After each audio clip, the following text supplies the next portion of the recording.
नाजरीन अस्सलाम वालेकुम। नाजरीन, उस्मान गाजी ने जो अपनी जिंदगी में बोरसा शहर का मुहासरा शुरू किया था, कई सालों के तवील मुहासरे के बाद उस शहर को फतह करना औरहान गाजी के नसीब में आया। जैसे ही औरहान गाजी बोरसा शहर पर इस्लाम का झंडा लहराकर वापस अपने वालिद के पास लौटे तो उस्मान गाजी उस वक्त बिस्तरे मर्ग पर थे। उस्मान गाजी ने औरहान गाजी की शुजाअत, बहादुरी और हिकमत अमली की तारीफ करते हुए औरहान गाजी को अपना जानशीन नामजद कर दिया। औरहान फन सिपागरी और रियासती मामलात में अपने वालिद के ज़ेरे निगरानी महारत और कमाल हासिल कर चुके थे, लेकिन उस्मान गाजी के दूसरे बेटे अलाउद्दीन ने अपना वक्त उलूम दीनिया की तहसील में सर्फ किया था। आपको जंगी और रियासती मामलात से कोई खास दिलचस्पी नहीं थी।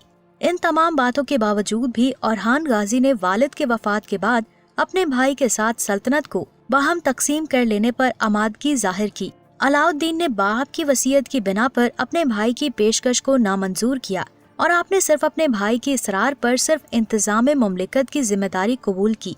इस तरह अलाउद्दीन ने तख्ते सल्तनत से किनारा कश होने के बावजूद बारे सल्तनत उठाना कबूल किया और दौलत उस्मानिया के पहले वजीर की हैसियत से आईने मुल्क की तरतीबो तंजीम में मशगूल हुए। रियासत में इस्लाहात नाफिज करना अलाउद्दीन का बहुत बड़ा कारनामा था। आपने सबसे पहले 3 चीजों पर खास तौर से तवज्जो दी: सिक्का, लिबास और फौज। अगरचे सुल्तान अलाउद्दीन सल्जोकी ने उस्मान गाजी को खुतबा और अपने नाम का सिक्का जारी करने की इजाजत दे दी थी, ताहम उस्मान ने सिर्फ खुतबा ही पर कनात की और अपने नाम का सिक्का जारी नहीं किया था। सुल्तान औरहान की तख्त नशीनी के वक्त तमाम एशियाई कोचक में सिर्फ सल्जोकी सिक्का राज थे, लेकिन जब अलाउद्दीन के कंधों पर रियासती मामलात की जिम्मेदारी आई तो आपने अपने भाई के लिए बादशाहत के इस इम्तियाज को भी इख्तियार किया और इस्लामी मुमलिकत में औरहान के नाम के सिक्के जारी किए। अब तक लोगों के लिबास में कोई खास फर्क व इम्तियाज नहीं था। अलाउद्दीन ने राया के मुख्तलिफ तबकों के लिए मुख्तलिफ किस्म के लिबास तजवीज करके उनके मुख्तलिफ कवानीन नाफिज कर दिए। शहरी और देहाती, मुस्लिम और गैर मुस्लिम, हर तबका का लिबास अलग अलग मुकर्रर किया।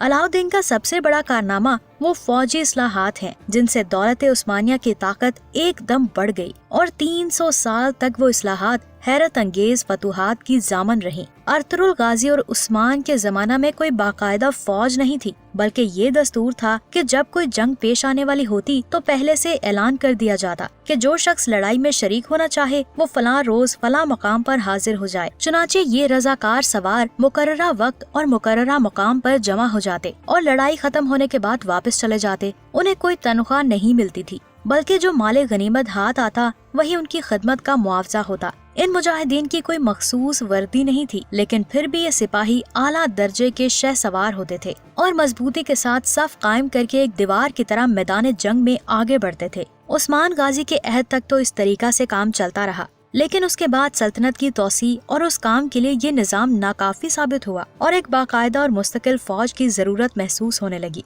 चुनाचे अलाउद्दीन ने तनख्वाहदार प्यादों की एक फौज मुरतब की, जिनका नाम प्यादा था। ये फौज 10-10, 100-100 और 1000-1000 के दस्तों में तकसीम थी। इनके लिए तनख्वाहें और सहूलतें काफी ज्यादा मुकर्रर की गयी, लेकिन इन तमाम सहूलियात के बावजूद भी ये फौज ज्यादा देर तक कायम न रह सकी और इस फौज को बिल्कुल खत्म कर दिया गया, क्योंकि इस फौज ने अपनी ताकत का बेजा इस्तेमाल किया और ये फितना रियासत के लिए तशवीश का बायस बनने लगा। अलाउद्दीन ने अपने भाई सुल्तान औरहान की खिदमत में ये मसला पेश किया और इस पर फौरी अमल करने की दरख्वास्त भी की। सुल्तान औरहान ने फौरन इस हवाले से मजलिस शूरा बुलाई। मजलिस शूरा में आपके खानदान में से कुराखेल के नाम से एक बंदे ने तजवीज पेश की और ये बंदा बाद में सल्तनत उस्मानिया के दूसरे वजीर आजम बने। कुराखेल ने फौज के हवाले से जो तजवीज पेश की, उसने न सिर्फ उस वक्त जलती आग में पानी का काम किया, बल्कि उस तजवीज ने आइंदा 3 सदियों के लिए फतूहात की रफ्तार में एक सैलाब की कुव्वत और सुरत भी पैदा कर दी। वो तजवीज ये थी कि सल्तनत उस्मानिया के लिए बिल्कुल नए सिरे से एक नई फौज तश्कील दी जाए और ये फौज तुर्क बच्चों की बजाय उन 10-12 साल के कवि और होनहार ईसाई लड़कों से बनाई जाए, जो जंगों की वजह से सल्तनत उस्मानिया के कैदी बने हुए थे। उन ईसाई बच्चों की एक तादाद मुंतखब करके इस्लाम में दाखिल की जाए और फिर बाकायदा कौमी और इस्लामी तालीम देकर उनकी एक मुस्तकिल कौम कायम की जाए। सुल्तान औरहान को ये तजवीज बहुत पसंद आई और आपने फौरन 1000 ईसाई लड़कों को मुंतखब करके उन्हें कौमी तालीम और तरबियत देनी शुरू कर दी। دوسرے سال پھر 1000 لڑکے اور چنے گئے اور یہ سلسلہ 300 سال تک برابر جاری رہا۔ جب بھی یہ سالانہ تعداد قیدی لڑکوں سے پوری نہ ہو سکتی تو پھر عیسائی رایا کے لڑکوں سے 1000 لڑکوں کی پوری کر لی جاتی۔ اس فوج کا نام ترکی زبان میں ینیچری رکھا گیا، جس کے معنی بنتے ہیں نئی فوج۔ سلطنت عثمانیہ کی ابتدائی 3 صدیوں میں جو اس کے عروج و ترقی کا زمانہ تھا، یہ ینیچری فوج کی قوت شباب کا کمال تھا۔ جو لڑکے اس فوج کے لیے منتخب کیے جاتے، پہلے انہیں ایسے ماحول میں رکھا جاتا تھا کہ وہ خود بخود اسلام کی طرف مائل ہو جائیں۔ اسلام قبول کرنے کے بعد انہیں سلطان کی خاص نگرانی میں فن حرب کی اعلیٰ تعلیم دی جاتی۔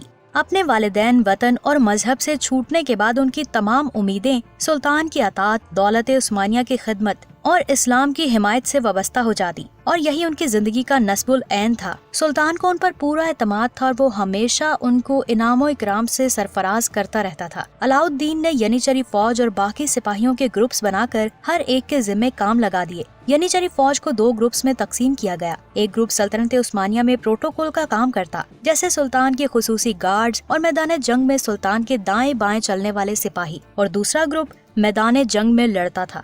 ان دونوں گروپس کے علاوہ تیسرا گروپ اکنجی فوج کے نام سے تھا۔ یہ فوج نہ تو باضابطہ تھی، نہ ان کی کوئی یونیفارم تھی، اور نہ ہی ان کی کوئی تنخواہ مقرر تھی، بلکہ یہ وہ لوگ ہوتے تھے جن کو جنگ کے وقت مختلف قبائل سے جہاد کے نام پر بلایا جاتا۔ یہ فوج مقدمۃ الجیش کا کام کرتی، یعنی ایسی فوج جو سب سے پہلے میدان جنگ میں جائے۔ اس فوج کو جو کچھ جنگ کے دوران مال غنیمت حاصل ہوتا، وہی ان کی تنخواہ ہوتی تھی۔ ناظرین، سلطان اورحان کی تاریخ کا بقیہ حصہ ہم آپ کو آنے والی ویڈیو میں بتائیں گے۔ اپنا بہت سارا خیال رکھیں۔ اللہ حافظ۔